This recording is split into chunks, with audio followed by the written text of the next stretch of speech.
Hello everyone, very good morning to all of you. मैं सूरज साहू स्वागत करता हूं आप सभी का संकल्प स्टडी सर्कल के यूट्यूब प्लेटफॉर्म पे।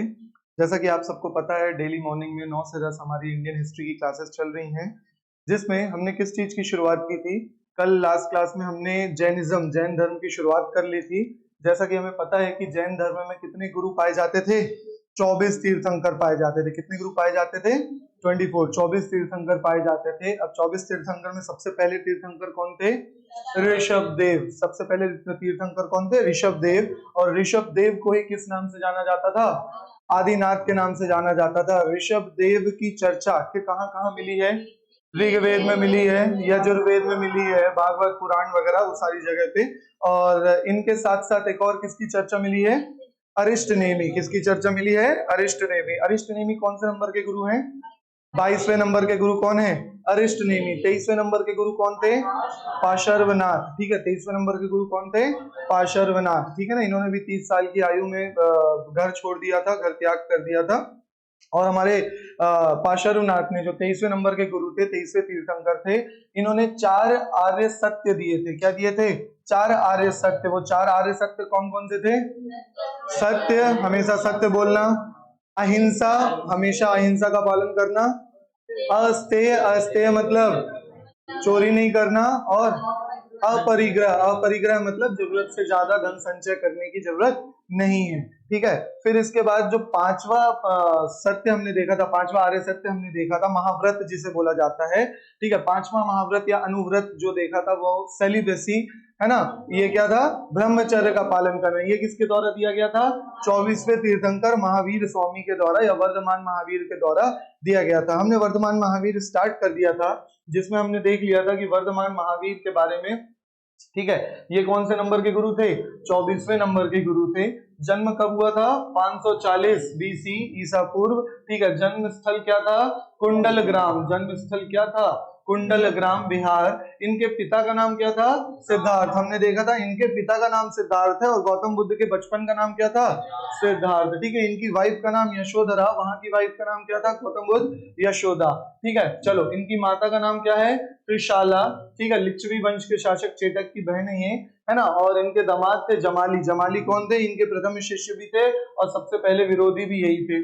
बचपन का नाम क्या था? वर्धमान, इसीलिए इनको वर्धमान महावीर के नाम से भी जाना जाता है। ठीक है, ज्ञान की प्राप्ति कब? जंबिक गांव, ऋजुपालिका नदी के तट पर। और कौन से? साल वृक्ष के नीचे। कौन से वृक्ष के नीचे? साल वृक्ष के नीचे। इन्होंने भी 30 साल की आयु में अपना घर त्याग दिया था। 30 साल की आयु में घर त्याग दिया था। ठीक है, चलो, 30 साल की आयु में इन्होंने क्या कर दिया था? घर त्याग दिया था। और 12 साल तपस्या करने के बाद एट द एज ऑफ 42 इन्हें क्या हुआ? ज्ञान की प्राप्ति हुई। सबसे पहला उपदेश जो इन्होंने दिया वो कहां दिया था? राजगृह में दिए थे, बितुलाचल। ठीक है, क्या बोलोगे? बितुलाचल पर्वत पर बैठकर। निर्वाण मतलब शरीर जब त्यागा। कहां? पावापुरी, राजगृह में ही है। ठीक है, मल्ल राज्य, वो आज देखोगे आप लोग, ये मल्ल राज्य क्या है? मल्लगढ़ राज्य के प्रधान शिशुपाल या शिस्तपाल के यहाँ 468, ये डेट याद रखना है। ये सब भूल जाओगे तो चलेगा, लेकिन क्या याद रखोगे? 468 बीसी में इन्होंने क्या कर दिया था? शरीर को त्याग दिया था। चलो, क्लियर हो गया यहाँ तक? ये वाली इंफॉर्मेशन शायद हमने लास्ट क्लास में देख ली थी। ठीक है, फिर देखो, महावीर स्वामी ने एक संघ का निर्माण किया था। किसका निर्माण किया था? संघ। कहां पे? पावापुरी में ही जैन संघ की स्थापना की थी, जिसमें टोटल कितने अनुयायी थे? 11 अनुयायी थे, जिन्हें क्या कहा जाता था? बहुत इंपॉर्टेंट है, एनसीईआरटी की इंफॉर्मेशन है ये, वहीं पे मिलेगी केवल। ठीक है, महावीर जैन ने एक संघ बनाया था जिसमें 11 अनुयायी थे। इन संघ जिन्हें क्या कहा जाता था? गणधर कहा जाता था। इन्हें क्या कहा जाता था? गणधर कहा जाता था। ठीक है, चलो, इन्हें क्या कहा जाता था? गणधर कहा जाता था। ठीक है, संघ के अध्यक्ष क्रमानुसार अगर देखा जाए, इस संघ के अध्यक्ष पहले तो इन्होंने निर्माण किया था, तो महावीर स्वामी खुद ही इस संघ के अध्यक्ष थे। दूसरा नाम आप लोग को याद रखना है सुधर्मन का। दूसरा नाम क्या है?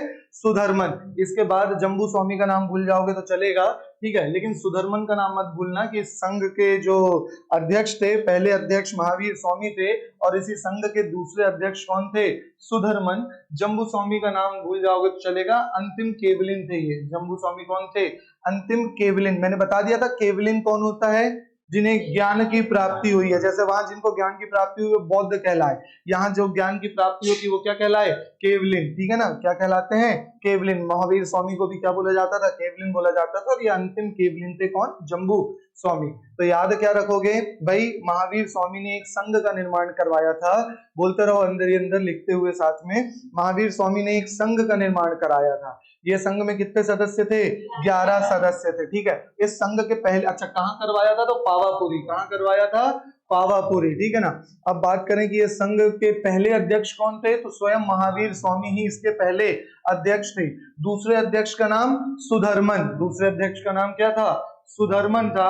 और तीसरे अध्यक्ष मतलब इनके बाद जो थे वो जम्बू स्वामी थे। ये नाम भूल जाओगे चलेगा, बस याद रखना ये क्या थे, अंतिम केवलिन थे। ठीक है ना, इनको अंतिम, ये जम्बू स्वामी वो अंतिम व्यक्ति थे जिन्हें ज्ञान की प्राप्ति हुई। लेकिन तीर्थंकर हम यहीं तक मानते हैं, महावीर स्वामी तक ही हम क्या मानते हैं, तीर्थंकर मानते हैं। चलो क्लियर हो गया यहाँ तक। ठीक है, तो ये छोटी सी इंफॉर्मेशन है लेकिन इंपॉर्टेंट है, हर जगह नहीं मिलेगी, याद रखना। ठीक है, इन समितियों को क्या बोला जाता था, ये जो संघ बना था इनको क्या बोलते थे, गणधर बोलते थे। ठीक है ना, ये वाली चीज याद रखनी है आप लोगों को। हो गया लिख के, क्लियर है। ठीक है, अब देखो इनके महावीर स्वामी के समय में जैन धर्म का सबसे अधिक प्रसार हुआ। इसीलिए मैंने लास्ट क्लास में बताया था आपको, महावीर स्वामी को ही क्या बोला जाता है, वास्तविक संस्थापक। इसीलिए इनको क्या बोला जाता है, वास्तविक संस्थापक। ठीक है, वास्तविक संस्थापक, रियल फाउंडर, संस्थापक, रियल फाउंडर किन्हें बोला जाता है, महावीर स्वामी को बोला जाता है। अब अगर बात करें, आप लोग देखोगे कि महावीर स्वामी के समकालीन कौन कौन था, तो अभी जस्ट शुरू ही होने वाला है हर्यक वंश। तब आप देखोगे बिंबिसार, है ना। शुरुआत में अजात शत्रु था, लेकिन अजात शत्रु का अगर नाम आए, वैसे तो ये नाम ध्यान रखना थोड़ा कॉन्ट्रोवर्शियल है। अजात शत्रु नाम आता है कि कौन से धर्म का पालन करता था, तो आप जैन लगाओगे या बौद्ध लगाओगे, बौद्ध लगाओगे। क्यों, याद करो पहली काउंसिल किसने करवाया था, अजात शत्रु। याद है ना। तो शुरुआत में ये इनके पिता हैं, अभी आप लोग देखोगे कहानी, हर्यक वंश की शुरुआत बिंबिसार द्वारा हुई है और बिंबिसार का ही बेटा है अजात शत्रु। तो जब शुरुआत में, क्योंकि पिता जैन धर्म से थे तो इसकी भी थोड़ी सी रुचि किसमें आई थी, जैन धर्म में आई थी। लेकिन अगर इनका बात करें कि बेसिकली ये कौन से धर्म को फॉलो करते थे, तो ये बुद्धिज्म को फॉलो करते थे। ठीक है, कौन से धर्म को फॉलो करते थे, बुद्धिज्म को फॉलो किया करते थे। कौन, अजात शत्रु। इन्हीं के बेटे के नाम पे आता है उदायन। ठीक है, फिर चेटक आदि, ये सभी जैन धर्म के अनुयायी थे। तो बिंबिसार नाम याद रखोगे और उदायन ये नाम याद रखने की जरूरत नहीं है। अभी जब हम हर्यक वंश पढ़ेंगे तो ऑटोमेटिक ये नाम आपको क्या होते चलेंगे, याद होते चलेंगे। ठीक है, अब सबसे इंपॉर्टेंट अगर कोई नाम आता है तो वो कौन सा आता है, चंद्रगुप्त मौर्य। एक कहानी सुना रहा हूं यहाँ पे, वैसे तो वो कहानी आगे आनी है, बस ध्यान से सुन लो। हुआ क्या, अब महावीर जैन के डेथ के बाद, उनके मृत्यु के पश्चात जब यहाँ पे मौर्य वंश चल रहा था, तो इस दौरान दो इनके अध्यक्ष थे। किसके, जैन धर्म के दो अध्यक्ष थे। वो दोनों अध्यक्ष का नाम क्या था, एक का नाम था स्थूल बाहु। बोलो जरा, अभी लिखना बंद कर दो। दो नाम था, एक का नाम क्या था, स्थूल बाहु, और दूसरे का नाम क्या था, भद्र बाहु। एक और नाम क्या था, भद्र बाहु। ठीक है, तो ये दो क्या हुआ करते थे, जैन धर्म के अध्यक्ष हुआ करते थे। अब हुआ क्या, इस दौरान मगध साम्राज्य, ये चंद्रगुप्त मौर्य दिख रहा है ना, ये मगध साम्राज्य है, अभी आप लोग देखोगे। ठीक है, तो मगध साम्राज्य में अकाल पड़ा, पैमाइन हो गई, सूखा आ गया। ठीक है, वहां पे बारिश वगैरह नहीं हुई और बहुत ज्यादा दिक्कत होने लगी लोगों को। तब चंद्रगुप्त मौर्य शासक थे। तो चंद्रगुप्त मौर्य तो आप लोग देख ही रहो किस धर्म के हैं, जैन धर्म के। इस जैन धर्म में थोड़ा सा दिक्कत आने लगी दोनों अध्यक्षों के बीच, स्थूलबाहु और भद्रबाहु के बीच विचारों में क्या आने लगे, थोड़े से मतभेद होने लगे। तो कौन, चंद्रगुप्त मौर्य किसके साथ, भद्रबाहु के साथ मिलके साउथ में चले गए, कर्नाटक में चले गए। जिस जगह गए उस जगह का नाम है श्रवण बेलगोल। क्या नाम है, श्रवण बेलगोल, श्रवण बेलगोला चले गए। ठीक है, कर्नाटक में है। और वहां जाके जल समाधि ले लिए, किसने, चंद्रगुप्त मौर्य ने। जल समाधि समझ रहे हो, जल में जाके विलीन हो गए, वहीं जाके अपना शरीर त्याग दिए, जल समाधि ले लिए, डेथ कर लिए एक तरीके के। सुसाइड बोलना गलत नहीं होगा, बाकी वो चीज तो वही है। ठीक है, और इस प्रोसेस को भूखे रह के, तो ये जो लोग थे, है ना, जो भद्रबाहु के साथ गए हैं, इन्हीं को कहा गया है दिगंबर। चंद्रगुप्त मौर्य के साथ जो लोग, भद्रबाहु और चंद्रगुप्त मौर्य के साथ जो साउथ चले गए ना, कर्नाटक जो चले गए, इनको क्या बोला गया, दिगंबर्स बोला गया। अब देख रहे हो कितना स्ट्रिक्ट इन्होंने मेथड का पालन किया। ठीक है ना, क्या कर लिए, एक तरीके से जाके जल समाधि ले ली, है ना। तो ये वो लोग हुए जो क्या कहलाए, दिगंबर्स कहलाए। ठीक है, दिगंबर कहलाए। अभी लिखवाएंगे, अलग से आएगा, ठीक है, अभी ध्यान मत दो, बस कहानी सुनो। ये लोग क्या कहलाए? दिगंबर कहलाए। और जो लोग मगध में रुक गए स्थूल बाहु के साथ, वह लोग कहलाए श्वेतांबर। क्या कहलाए? श्वेतांबर। श्वेत अंबर, श्वेत हो अंबर जिसका, ठीक है, संधि विच्छेद अगर करोगे इसका तो समाज विग्रह करने पे श्वेत हो अंबर जिसका मतलब, अंबर मतलब कपड़े, वस्त्र, ठीक है। ऐसे लोग जो सफेद वस्त्र पहनते हैं वो क्या कहलाए? श्वेतांबर कहलाए। और the people who are stark naked, ऐसे लोग जो निर्वस्त्र रहते हैं, नग्न रहते हैं, वो क्या कहलाए? दिगंबर कहलाए। अब समझ में आ रहा होगा नाम से कि ये लोग बहुत स्ट्रिक्ट पालन कर रहे हैं हर चीज का। जल समाधि ले लिए। एक और यहाँ पे विधि कहलाती है सालेखना। क्या कहलाता है? सालेखना। ये सालेखना क्या है? सालेखना का मतलब हुआ अपने आप को मोक्ष की प्राप्ति के लिए भूखे पेट रख के शरीर त्याग दो, ठीक है, खाना नहीं खाओ, खाली पेट रहो, कब तक? जब तक मृत्यु ना आ जाए, डेथ ना आ जाए। इस प्रोसेस को बोला जाता था सालेखना। इससे क्या होगा? इससे मोक्ष की प्राप्ति होगी, ठीक है। क्या प्राप्ति होगी? मोक्ष की प्राप्ति होगी। समझ में आ रहा है? क्लियर हो गया? सालेखना। तो ये सारी चीजें कौन फॉलो करते थे? दिगंबर्स फॉलो करते थे, बहुत स्ट्रिक्ट थे। तो यहाँ आपको जैन धर्म में दो संप्रदाय दिख गए, दो सेक्ट्स दिख गए, है ना, दो गुट दिख गए बोला जा सकता है। एक हो गया दिगंबर और दूसरे हो गए श्वेतांबर, ठीक है। इसकी कहानी आगे भी आएगी। तो ये चंद्रगुप्त मौर्य से रिलेटेड था जो मैंने आप लोग की कहानी सुनाई। तो चंद्रगुप्त मौर्य तो कभी भूलना ही मत, बहुत इंपॉर्टेंट व्यक्ति है। कई बार एग्जाम में पूछा है कि इनमें से कौन से राजा बौद्ध धर्म के थे, कौन से जैन धर्म के अनुयायी थे, अक्सर ये क्वेश्चंस बनते हैं, ठीक है। तो चंद्रगुप्त कौन से धर्म के अनुयायी थे? इन्हीं के वंश में आने वाला अशोक कौन से धर्म का अनुयायी था? बौद्ध धर्म। अरे तीसरी बौद्ध समिति, अशोक, है ना, समझ में आ रहा है ना। तो बौद्ध, इन्हीं के वंश में आने वाला अशोक कौन से धर्म का अनुयायी था? बौद्ध धर्म का अनुयायी था, ठीक है। तो चलो, ये तो एक कहानी थी जो कवर हो गई। आगे देखते हैं। कलिंग नरेश खारवेल भी जैन धर्म के अनुयायी थे। उदयगिरी में इसने जैन भिक्षुओं के लिए एक गुफा का निर्माण करवाया था। बहुत इंपॉर्टेंट है, उदयगिरी की गुफाएं किसने करवाया था? कलिंग नरेश, कलिंग जगह है, कलिंगा, ठीक है, वहां के नरेश खारवेल वंश वाले भी जैन धर्म के अनुयायी थे। इतना याद रखना है। ये निर्माण वाली चीज तो आगे फिर से आएगी जब हम अंदर वंश पढ़ेंगे। क्लियर हो गया यहाँ तक? तो ये एक ओवरव्यू था कि कौन कौन इनके अनुयायी थे। जैसे बिंबिसार हो गया, ठीक है, उदायन हो गया, चंद्रगुप्त मौर्य हो गए, ये कुछ इंपॉर्टेंट लोग हैं। फिर से बोल रहा हूँ, ये नाम दोबारा आएंगे, है ना। अभी तो बस बता रहा, क्यों? क्योंकि मैंने बताया था ये महाजनपद और बुद्धिज्म जैनिज्म एक साथ चल रहा है। हम साथ में तो नहीं पढ़ सकते, इसलिए हमने पहले क्या पढ़ लिए हैं? धर्म पढ़ लिए। ये दोनों एक साथ चल रहे हैं। यहाँ पे अभी बिंबिसार, अजातशत्रु, वो सब लोग चल भी रहे हैं, ठीक है ना, इन्हीं के समकालीन है, अभी देखेंगे, ठीक है। चलो, क्लियर हो गया? यहाँ तक के पॉइंट समझ में आ गया, ठीक है। आगे देखते हैं, इसी के आगे देखो। अब जैन धर्म के त्रिरत्न, वहां पे भी त्रिरत्न थे, याद आ रहा है? यहाँ पे भी त्रिरत्न पाए जाते हैं। सम्यक ज्ञान, राइट नॉलेज बोला जाता है। ये सम्यक वाली चीज वहां अष्टांगिक मार्ग में आई थी, है ना, right speech, right action, right mindfulness वगैरह वगैरह, ठीक है ना, समीर वी करके, याद आ रहा है ना। यहाँ पे भी सम्यक वाली चीज आती है, लेकिन ये तीन ही है जैन धर्म के त्रिरत्न। क्या क्या कहलाते हैं? सम्यक ज्ञान, सम्यक दर्शन और सम्यक चरित्र, ठीक है ना। ये तीन चीज लिख लो, बहुत इंपॉर्टेंट है। जैन धर्म के त्रिरत्न में कौन से हैं? सम्यक ज्ञान, मतलब आप लोग को राइट नॉलेज होना चाहिए, वास्तविक ज्ञान होना चाहिए हर चीज का। दूसरा आता है सम्यक दर्शन। सम्यक दर्शन क्या हुआ? जो भी जैन तीर्थंकर हैं, जो भी 24 गुरु हैं, उन्होंने जो शिक्षा दी, जो चीजें आप लोगों को सिखाई, जो चीजें बताई, उनको फॉलो करना, यही क्या कहलाता है? दर्शन। जैन तीर्थंकरों तथा उनके उपदेशों में दृढ़ आस्था एवं क्या रखना? श्रद्धा, कि जो उन्होंने बता दिया, सही बताए हैं, उनको हमें क्या करना है? पालन करना है। सत्य में विश्वास, वही चीज है जो उन्होंने बोला है, उन सब चीजों में क्या करना है? विश्वास करना और पालन करना है। नेक्स्ट आता है सम्यक चरित्र। संसारिक विषयों से उत्पन्न सुख दुख के प्रति संभाव सम्यक आचरण कहलाता है। मतलब ये जो भी आप लोग के डिजायर्स चीजें हैं जो लाइफ में आती हैं, उन सब चीजों से हटके आप अपने चरित्र को कैसा बनाओ? चरित्रवान बनाओ, ऊंचा उठा के बनाओ। इन ऊपर की दो चीजों को पालन करो तो सम्यक चरित्र अपने आप आता है, ठीक है। समझ में आ गया? क्लियर है? तो त्रिरत्न याद करोगे। त्रिरत्न में क्या आता है? सम्यक ज्ञान, राइट नॉलेज, इसी को इंग्लिश में क्या लिखते हैं? राइट नॉलेज, ठीक है। सम्यक दर्शन, है ना, सम्यक दर्शन को क्या बोलते हैं? राइट कंडक्ट, ठीक है। और सम्यक चरित्र को क्या बोला जाता है? Right character.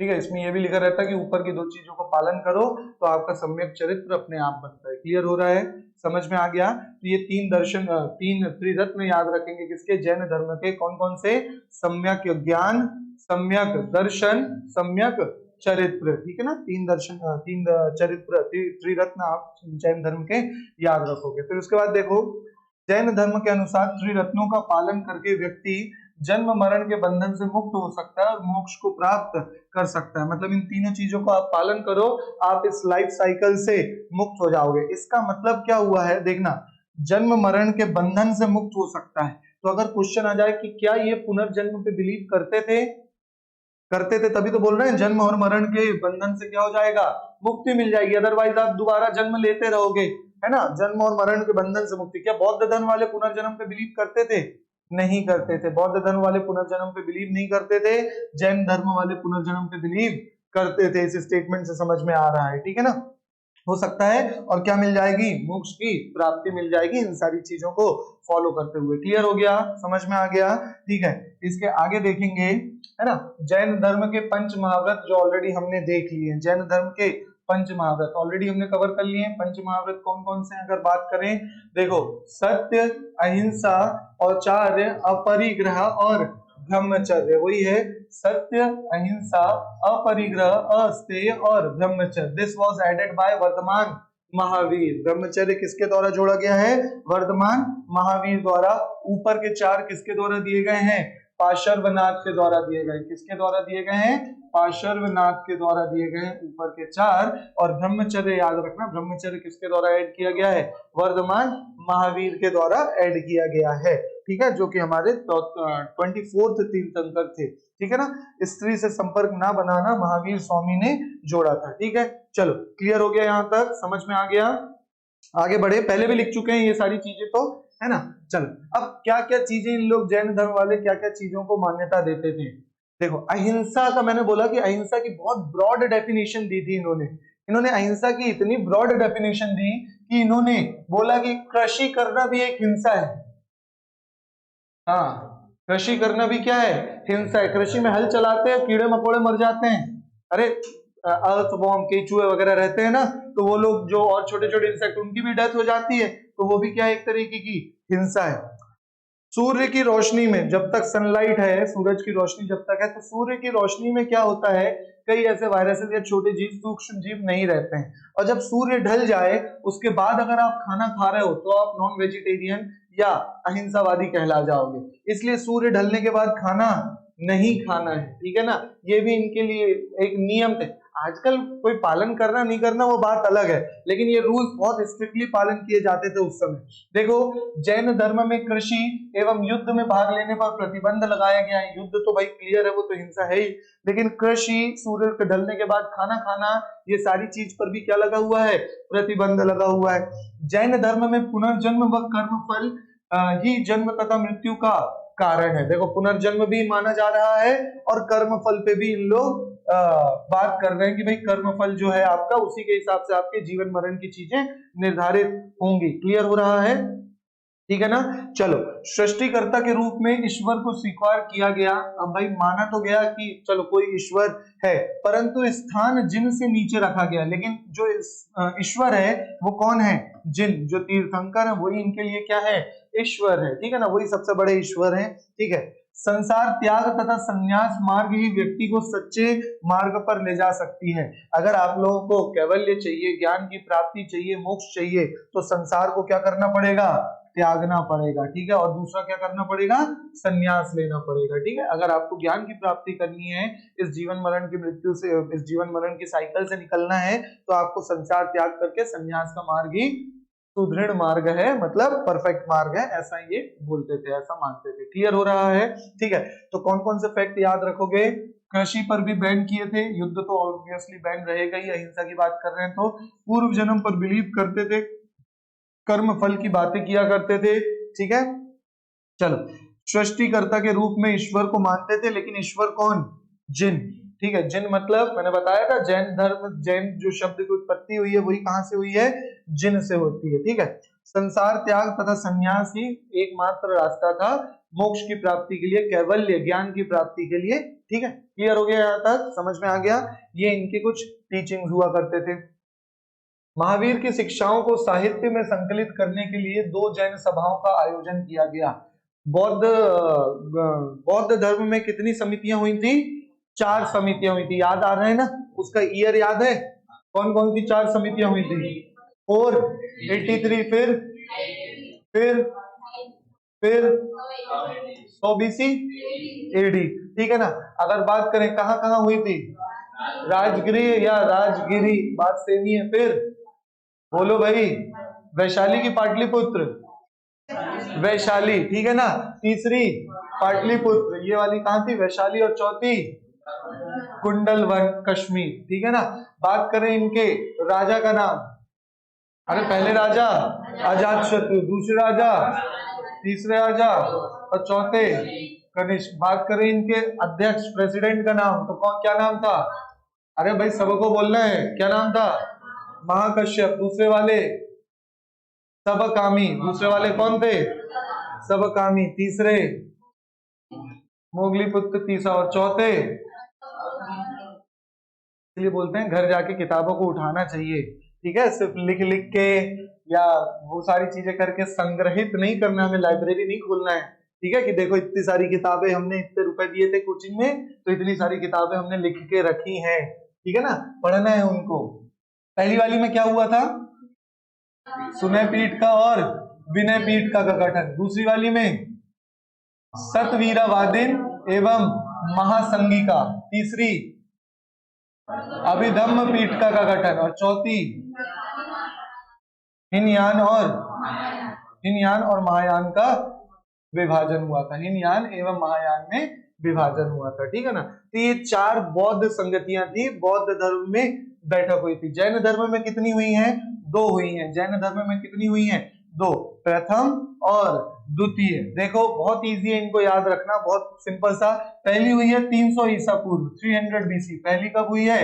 300 BC। और दूसरी वाली देखोगे तो 500, मतलब 500 आप याद रख सकते हो, 512 AD, ठीक है ना? करीब 800 साल बाद। कितनी? 512 AD। तो पहली आती है 300 ईसा पूर्व, ठीक है? और दूसरी आती है 512 AD या 500 AD भी याद रखोगे तो चलेगा, ठीक है? ये वाली डेट्स में अक्सर कंफ्यूजन रहता है, कई लोग कई अलग अलग नाम देते हैं, कई जगह तो 600 AD भी दिया गया है, ये है ना? तो कंफ्यूज नहीं होना है। बात कहाँ हुई है? तो पहली वाली हुई है पाटलिपुत्र। पहली वाली कहाँ हुई है? पाटलिपुत्र। और इसके अध्यक्ष कौन थे? स्थूलभद्र। यहाँ किसी राजा का नाम नहीं आता है क्योंकि किसी राजा के द्वारा नहीं हुई है। इस सम्मेलन में जैन धर्म 2 संप्रदायों में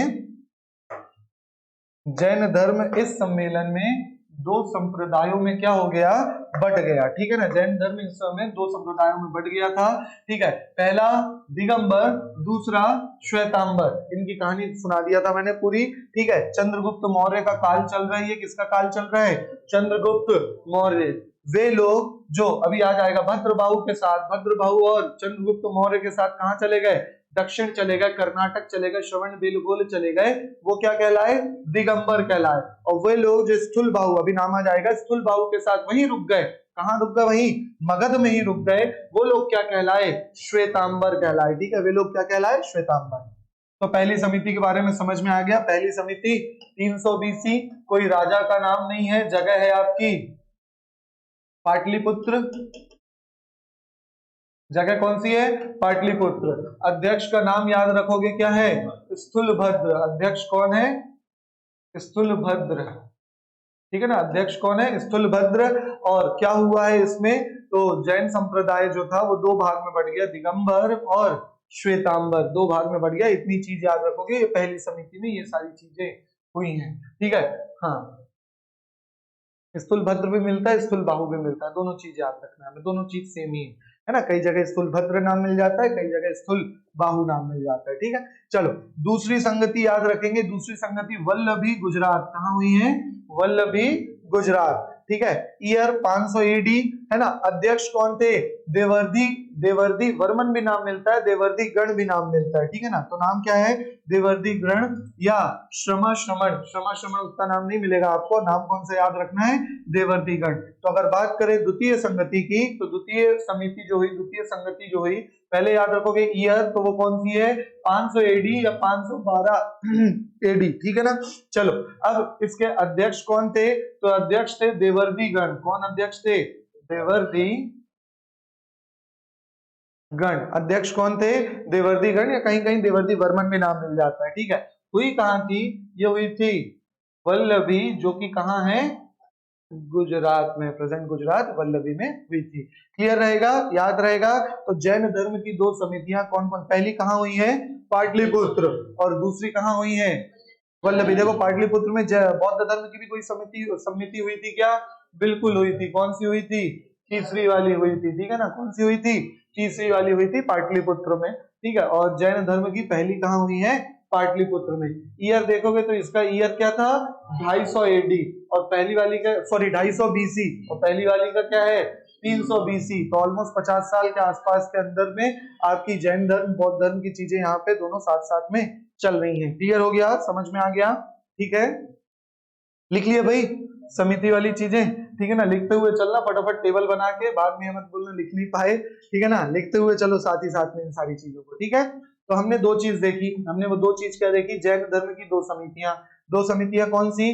पहली वाली फर्स्ट समिति, फर्स्ट समिति, और ये कौन सी थी? द्वितीय समिति, ठीक है ना। समिति बोलो, बैठक बोलो, मीटिंग बोलो, कुछ भी बोल सकते हो, ठीक है ना। संगति बोलो।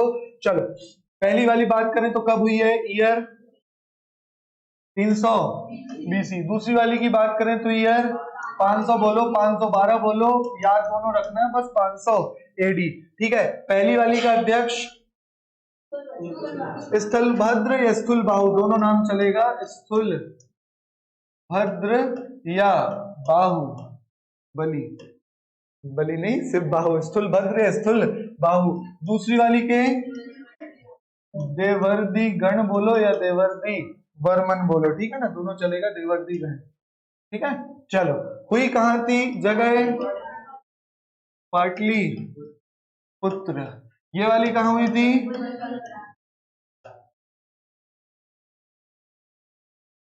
वल्लभी गुजरात, पाटलिपुत्र बिहार, ठीक है। और क्या बच गया? ठीक है, पहली वाली में क्या हुआ है? दिगंबर और श्वेतांबर में बढ़ गए। दूसरी वाली का कोई कार्य नहीं है, बस मीटिंग थी 512 एडी के समय, ठीक है। चलो समझ में आ गया यहां तक? क्लियर है? ये याद रहेगा, ठीक है। समझ में आ गया है? याद हो जाएंगी भाई। तो जैसे हमने बौद्ध धर्म की 4 संगतियां याद की है, वैसे ही हमें ये जैन धर्म की भी 2 संगतियां याद रखनी है, ठीक है। चलो जैन धर्म के 2 संप्रदाय, जैन धर्म के कितने संप्रदाय में बट गया? 2 संप्रदायों में बट गया। ये 2 संप्रदाय मैंने आप लोगों को ऑलरेडी बता दिए हैं। एक है आपका श्वेतांबर संप्रदाय और दूसरा है दिगंबर। देखो स्थूलभद्र या स्थूलबाहु वही है, और दिगंबर संप्रदाय में भद्रबाहु। फिर से एक बार कहानी बता रहा हूं, भद्रबाहु प्लस चंद्रगुप्त मौर्य, ठीक है ना। ये दोनों मिलके कहां चले गए? कर्नाटक चले गए। कहां चले गए? कर्नाटका। कर्नाटका गए। कर्नाटका में एक जगह का नाम श्रवण बेलगोला,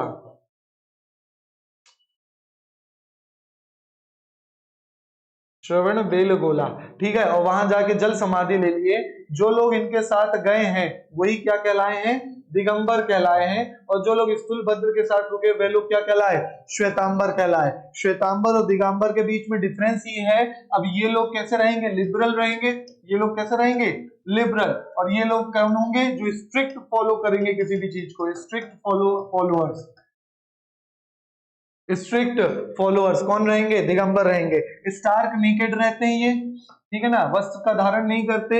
और दे वोर व्हाइट रोब्स, ठीक है, सफेद श्वेत वस्त्र पहनते हैं। आप लोगों ने देखा होगा, ठीक है ना, श्वेत वस्त्र पहनते हैं।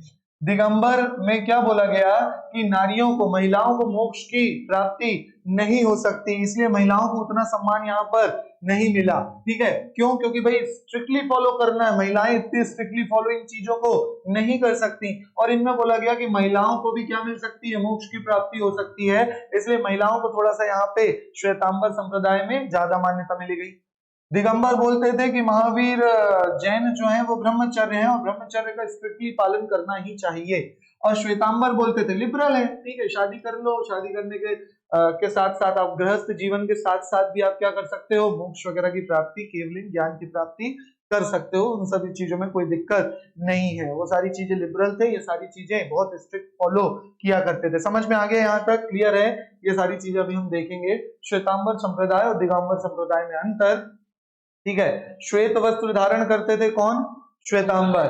जो वस्त्र धारण नहीं करते थे वो क्या कहलाते थे? दिगंबर। टेबल बना के आप लोग इसको पूरा लिख सकते हो, इस तरीके से मत लिखना, टेबल बना के लिखोगे, ठीक है। इन दोनों संप्रदाय में और भी भिन्नताएं हैं। दिगंबर परंपरा के अनुसार स्त्रियों, ठीक है ना, स्त्रियां मुक्त नहीं हो सकती, मतलब जीवन मरण की उससे मोक्ष की प्राप्ति नहीं हो सकती, ठीक है ना। चलो, जबकि श्वेतांबर परंपरा के अनुसार स्त्रियां मुक्त होना मतलब कोई बंधन में नहीं थी, मुक्त होना मतलब जीवन मरण, ये जो रिसाइकल बोले रीबर्थ वाली जो चीजें उनसे मुक्त नहीं हो सकती, और ये बोलते थे मुक्त हो सकती है। दिगंबर परंपरा के अनुसार भगवान महावीर ब्रह्मचारी थे, मैंने बताया, ठीक है। श्वेतांबर परंपरा के अनुसार वे विवाहित थे, ठीक है। इन सब विभिन्नताओं के बाद भी ये सब के सब 24 तीर्थंकरों की पूजा करते थे, उनकी वैल्यू करते थे और उनको सम्मान देते थे, मानते थे। क्लियर हो गया यहाँ तक? समझ में आ गया? ठीक है। चलो, इसके बाद जैन साहित्य, दूसरी इंपॉर्टेंट चीजें आ रही हैं। जैन साहित्य बहुत इंपॉर्टेंट है, इसको साथ साथ लिखते हुए चलना, याद करते हुए चलना। सबसे पहले हमने एक चीज देख ली है कि जैन की कोई भी किताब है जैन धर्म की, तो वो कौन सी भाषा में मिलेगी? प्राकृत भाषा में। बौद्ध धर्म की कोई भी किताब किस भाषा में मिलेगी? पाली। लेकिन हमने देखे ऋषभदेव, आदिनाथ, उन समय के, उस समय से चल रहा है जैन धर्म, ठीक है, तो उस समय दूसरी भाषा का भी इस्तेमाल मिला है हमें चीजें, अर्धमागधी भाषा। कौन सी भाषा? अर्धमागधी भाषा का भी चीजें मिली है। लेकिन प्रारंभिक जैन साहित्य जो मिले हैं वो किसमें? अर्धमागधी भाषा में लिखा गया है। बाद में जैन धर्म में प्राकृत भाषा को अपना लिया। बाद में किसको अपना लिया? प्राकृत भाषा को अपना लिया। क्लियर है यहां तक? अब 3-4 चीज याद रखोगे। 12 अंगा, इनको इंग्लिश में इस तरीके से लिखते हैं, इंग्लिश हिंदी सेम रहेगी यहाँ पे। देखो, एंशिएंट और मिडिवल जब तक पढ़ोगे तब तक सारी चीजें हिंदी में मिलेंगी, जैसे मॉडर्न आ जाओगे तो हिंदी वाली चीज भी किसमें मिलेंगी? इंग्लिश में मिलेंगी, ठीक है ना। चलो, अंगा, नेक्स्ट आएगा 12 अंगा, 12 उपंगा। देखो, 12 उपंगा, ठीक है ना। इंग्लिश में बस अंगा और उपंगा इसलिए बोल रहे हैं, बाकी अंग और उपांग है, ठीक है, एल जुड़ जाता है इसलिए बस अंगा उपंगा बोलते हैं, ठीक है। 10 प्राकीर्णाज आते हैं। 10 क्या आते हैं? प्राकीर्णाज। इंग्लिश में भी इनको यही लिखेंगे। 6 छेद सूत्र आते हैं। 6 क्या आते हैं? छेद सूत्र। 4 आते हैं मूल सूत्र। 4 क्या आते हैं? नहीं लिखा है, 4 लिख लो। 4 क्या आते हैं? मूल सूत्र आते हैं। एक नदी सूत्र और एक अनुयोग द्वार आता है, ठीक है ना। देखो, 12 अंगा, 12 उपंगा, 10 प्राकीर्णास, 6 छेद सूत्र, हिंदी में तो लिखा है, इंग्लिश में लिख दे रहा हूं, ठीक है। क्या आते हैं? छेद सूत्रास। यहाँ 4 मूल सूत्र, 4 लिख लेना, 4 मेंशन नहीं है, 4 मूल सूत्रास, ठीक है, लिखा है तो बढ़िया, ठीक है। फिर चलो, कोई दिक्कत नहीं। फिर एक नदी सूत्रा, एक क्या आएगा? नदी सूत्रा, ठीक है। देखो, एक नदी सूत्रा और एक ही आता है आपका अनुयोग द्वार।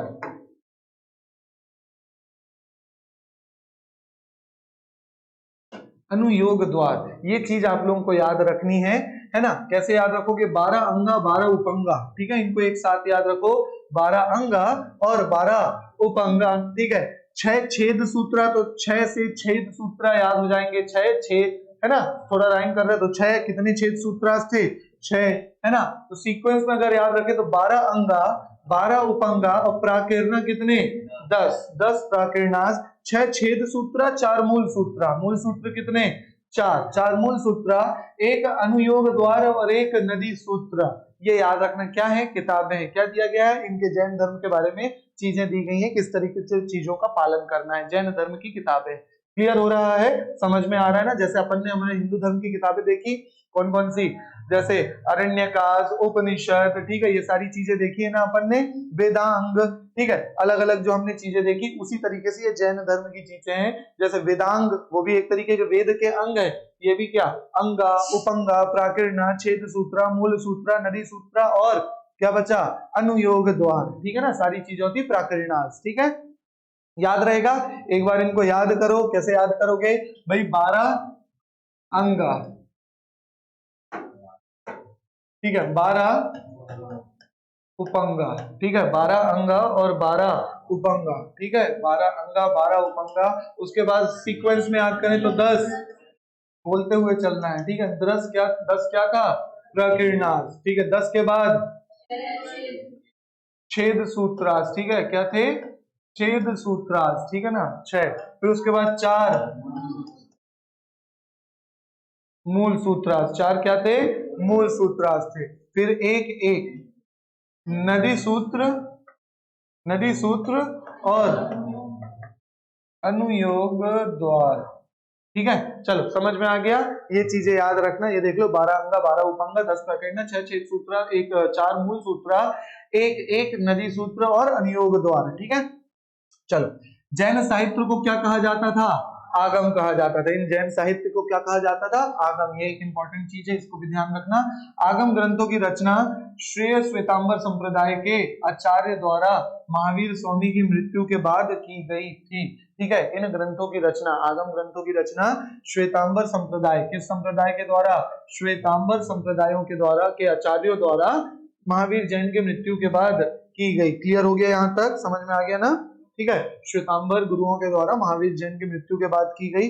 अब बात करें भद्रबाहु की, किसकी बात करें, भद्रबाहु, तो इसने एक किताब लिखी है, कई बार एग्जाम्स में पूछा गया है, कल्प सूत्र, क्या लिखी गई है, कल्प सूत्र लिखी गई है भद्रबाहु द्वारा, इसको याद रख लेना, कल्प सूत्र रिटन बाय भद्रबाहु, कई बार एग्जाम्स में पूछ लिया है।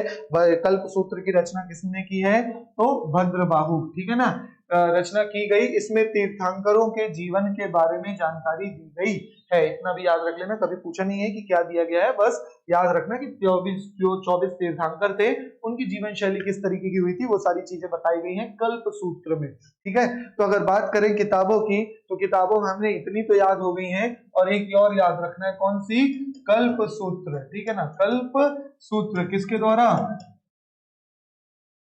भद्र बाहु के द्वारा, किसके द्वारा की गई है, भद्र बाहु, देखो यहाँ पे नाम क्या है, भद्र बाहु, है ना, और एक था स्थूल बाहु, ठीक है, तो स्थूल बाहु, स्थूल भद्र, दोनों चीज सेम है, परेशान नहीं होना।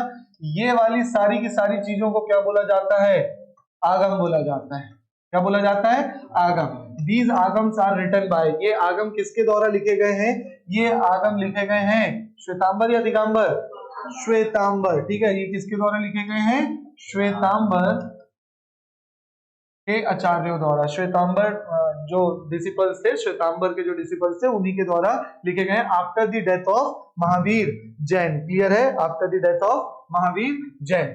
दो चीज और याद रखो, श्यादवाद और अनेकांतवाद किसका सिद्धांत है, जैन धर्म का सिद्धांत है, श्यादवाद और अनेकांतवाद किसका, इसको इंग्लिश में भी यही लिखोगे, श्यादवाद और अनेकांतवाद किसका सिद्धांत है, किसकी प्रिंसिपल्स हैं, किसकी थ्योरीज हैं, तो जैन धर्म की थ्योरीज है। क्या होता है दर्शन वाली चीज में अलग से समझाऊंगा, श्यादवाद और अनेकांतवाद अपने में एक बड़ा टॉपिक है, ठीक है, इसलिए यहाँ पे कितना याद रखोगे कि श्यादवाद और अनेकांतवाद किसका, किसके हैं, आपके जैन धर्म के हैं, यहां तक क्लियर रहेगा, श्यादवाद और अनेकांतवाद, ठीक है। चलो, हमारा जैन धर्म कंप्लीट हो जाता है, ठीक है ना, हमारा जैन धर्म यहीं तक था, जैन धर्म में जितनी चीजें थी हमने देख लिए, जैन रिलीजन आप लोग का कंप्लीट हो जाता है। श्वेतांबर, अच्छा एक चीज आप लोग ने नहीं लिखी है, सालेखना, ठीक है ना, मैंने जो बता दिया था लेकिन लिखे नहीं हो, एक चीज और लिखो, सालेखना, 2-3 पॉइंट ऐड करो। सालेखना क्या है, भूखे रहकर शरीर त्यागना, ठीक है ना, भूखे रहकर शरीर त्यागना, ठीक है ना, ठीक है। चलो, मतलब अपने आप को एकदम इतना कर लेना, इतना स्ट्रिक्ट बना लेना कि आप खाना ही नहीं खा रहे हो, और धीरे से क्या कर देना, डेथ हो जाती है, बॉडी को त्याग देना, शरीर को त्याग देना, ठीक है। तो सालेखना एक प्रोसेस है, कई बार एग्जाम में पूछा गया है सालेखना, व्हाट इज सालेखना, है ना। अब कहीं इसको साले कहना भी बोलते हैं, है ना, साले कहना भी बोलते हैं या सालेखना, ठीक है। क्या है, शरीर को त्याग देना। किस संप्रदाय से रिलेटेड है, जैन संप्रदाय से रिलेटेड है। अगर मैं बोलूं कौन, मान लो कल को क्वेश्चन आता है कौन इसको फॉलो करेगा, श्वेतांबर या दिगंबर, सिंपल है, अब तो समझ गए आप लोग, जितनी स्ट्रिक्ट वाली चीजें कौन फॉलो करेगा, दिगंबर फॉलो करेंगे, ठीक है। तो सालेखना वाली प्रोसेस एक ऐड कर लेना, सालेखना, ठीक है ना, सालेखना ध्यान से इसको ऐड कर लेना कि सालेखना वाली प्रोसेस किसमें हुआ करती थी, दिगंबर्स में, और वैसे ये वाली चीजें थी किसमें, जैन धर्म में, और अगर और डिटेल पूछे तो दिगंबर फॉलो करते थे, ठीक है। इसके बाद चंद्रगुप्त मौर्य की मैंने जो पूरी कहानी सुना दी है, ठीक है, श्रवण बेलगोल, वो अगर आप लोग चाहो तो यहाँ ऐड कर सकते हो, या फिर जब हम मगध साम्राज्य पढ़ेंगे, चंद्रगुप्त मौर्य के बारे में पढ़ेंगे, वहां फिर से रिपीट होंगी चीजें, ठीक है। श्रवण बेलगोल, वो पूरी कहानी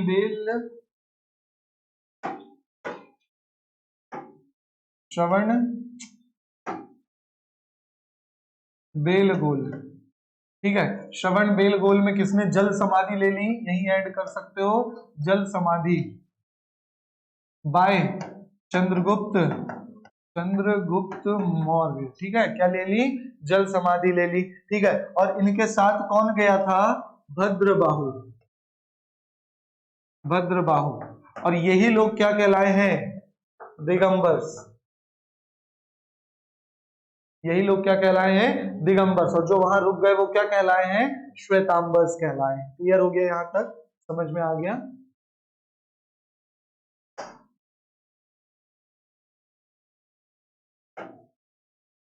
क्लियर हो गया यहां तक। ये लोग जो रुके रहे हैं वो क्या कहलाए हैं, जो लोग वहीं रुक गए हैं वो श्वेतांबर कहलाए हैं, जो इनके साथ कर्नाटक श्रवण बेलगोल आए हैं वो क्या कहलाए हैं, दिगंबर आए, ठीक है। जैन धर्म में इसके अलावा और कुछ नहीं बनता, इनकी भाषा प्राकृत थी, ये सारी चीजें हमने देख ली है। इनके बीच डिफरेंस आप 4-6 डिफरेंस आराम से लिख सकते हो, ठीक है। कैसे लिखोगे भाई, अब मान लो अगर इस चीज का एक चार्ट जैसा बना लिया जाए, एक तरफ लिख लिए श्वेतांबर, एक तरफ लिख लिए दिगंबर। सफेद वस्त्र पहनते थे, ठीक है, वस्त्र नहीं पहनते थे, सफेद वस्त्र पहनते थे, वस्त्र नहीं पहनते थे। कौन है इनके लीडर, स्थूल बाहु वाले, कौन है ये, स्थूल बाहु या भद्र, दोनों में से जो भी चीज आए दोनों नाम याद रखना, स्थूल बाहु या स्थूल भद्र। और यहाँ पे कौन किसके फॉलोअर, ये भद्र बाहु वाले, भद्र बाहु वाले। महिलाओं को सम्मान किसमें मिला है, श्वेतांबर या दिगंबर, श्वेतांबर। महिलाओं को बराबर का सम्मान मिला है, महिलाओं को सम्मान मिला है, और महिलाओं को उतना सम्मान नहीं मिला। किसने बोला कि महावीर जैन जो थे वो ब्रह्मचर्य थे, दिगंबर्स, बहुत बढ़िया। किसने बोला ब्रह्मचर्य थे, सेलिबेसी फॉलो किए थे, किसने, महावीर जैन ने, महावीर स्वामी ने। ये किसने बोला, दिगंबर्स ने बोला, और इन्होंने बोला नहीं विवाहित थे, ठीक है। स्ट्रिक्टली फॉलो कौन करते थे, ठीक है, ये स्ट्रिक्ट फॉलो किया करते थे, और ये क्या थे, लिबरल थे, ठीक है, थोड़े से उदारवादी वाले सोच रखते थे, ठीक है। और क्या लिख सकते हो, स्थूल बाहु, भद्र बाहु, ठीक है ना।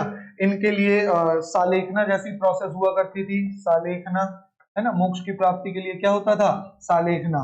ये लोग कैसे रहते थे, कोई ऐसी प्रोसेस नहीं है, शरीर त्यागने की जरूरत नहीं है, मस्त खाओ पियो, ठीक है, बढ़िया से आराम से रह के ध्यान लगाओ, मेडिटेशन करो, सब काम हो जाएगा, ठीक है। समझ में आ रहा है, ये वाली प्रोसेस लिख लिए, नॉर्मल हुआ करती थी। महिलाओं वाली चीज हमने लिख ली है, ठीक है। चलो, तो ये कुछ हो जाते हैं श्वेतांबर और दिगंबर के बीच डिफरेंसेस। क्लियर हो गया, समझ में आ गया।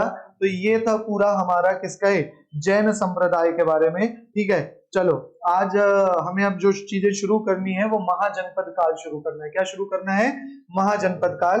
लेकिन अब समय कम है, और महाजनपद काल अगर शुरू भी करेंगे तो थोड़ा ही हो पाएगा, इसलिए महाजनपद काल को हम नेक्स्ट क्लास में करेंगे। आप लोगों के जो भी डाउट्स हो आप लोग कमेंट सेक्शन में पूछ सकते हैं। मिलते हैं आप सभी से नेक्स्ट क्लास में, तब तक के लिए good bye, take care, keep learning.